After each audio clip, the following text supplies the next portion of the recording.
onun ardınca təkrar lərzələnəcək. Həmən gün qəlblər qorxudan tir-tir əsəcək. Bu qəlb sahiblərinin gözləri məzlum görkəm alacaq. Onlar deyirlər, yəni biz yenidən bundan qabaqki halımıza döndəriləcəyik, sümüklərimiz çürüdükdən sonra. Onlar dedilər, belə olduğu halda bu zərərli bir qayıdışdır. O surun üfürülməsi təkcə qorxunc bir səsdir.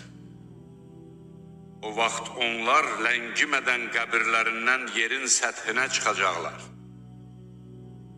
Musa'nın hadisəsi sənə yetişdimi?